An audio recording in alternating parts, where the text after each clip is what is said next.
Hi everyone, welcome back to my channel and thank you so much for joining me this week. So this week I'm going to be talking about some really controversial elements of what I think schools should not do.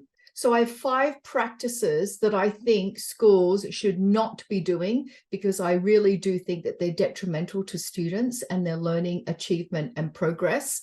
So if you're interested in hearing about the 5 things that I think schools should not do, then please keep on watching. Okay, so this week I'm going to be talking about some 5 controversial practices that I know many schools actually adopt around the world. And the first thing that I think schools should not do is introduce exam weeks in primary school and middle school. Now, what do I mean by that? That means having all your students off timetable for, let's say, 3 weeks, and then holding different examinations. So closed questions, standardized testing type of questions under a time limit to assess student achievement and their progress. I think that there is actually no advantage, no use for students to be doing exams when they're in primary school, even middle school, I would say in high school, because they're going to be starting to do exams. If they're enrolled perhaps in the IB diploma program, that yes, they can start practicing some exams, but I think it's absolutely pointless to introduce exams to younger students. We want to cultivate a love of learning. We want them to feel joy in the classroom, and it is not about the exam-driven results that actually define them as learners. More and more universities are not relying on just that one and done exam to pass the actual whole year or to pass a degree. There are a lot of different elements that contribute to whether you pass a degree at university. And so I think that we should be collecting evidence of learning over a period of time. And the exam system is an antiquated way of assessing students' learning and progress that's been left over from the Industrial Revolution.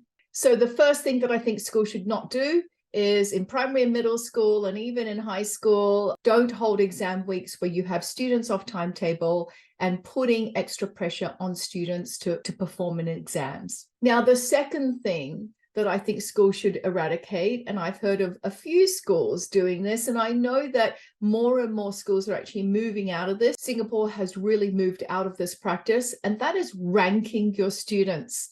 So students should not be ranked in order or position of where they are in the class. For example, students should not be told you're 6 out of 32 in the class, or you're 1st out of 32, or you're 32 out of 32 in the class. I think that that encourages a very fixed mindset. And what we need to emphasize is personal growth and achievement and progress. So wherever we are and wherever we start in terms of the learning cycle, we are making progress from where we started, and not comparing ourselves in terms of a rank in your class to define who you are as a learner. So the second thing that I think schools should stop doing, stop ranking your students and reporting on this. Now, the third thing is, and I know many schools do this, so this is going to be really controversial. When you give your students assessments, let them take the assessments home once they've completed them. So I know that it is common practice to use the same assessments every year so that you can benchmark the students in terms of where they are. But I think, to me, honestly, that's a really lazy way to assess and to collect evidence of student learning.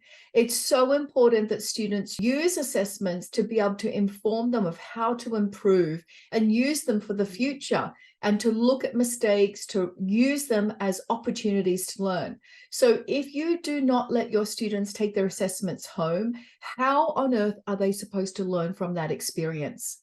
So the third thing that I think schools should stop doing is stop not allowing students taking their assessments home. All students should be allowed to take their assessments home once they've completed them. Now, the fourth thing I've talked about at length in many videos is let's stop tracking. Let's stop streaming students or putting them into groups of what we so-called ability in mathematics.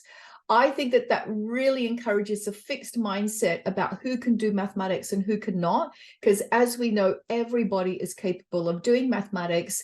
And a lot of research, I'll put a link in the comment section below, shows that actually grouping by what we so-call ability grouping in mathematics is actually detrimental. And many studies have shown this. And the fifth thing that I think schools should stop doing, stop giving behavior grades. Just because a student behaves well, that is, I think, just expected behavior in all lessons. We should not attach our grades to the behavior of our students in class.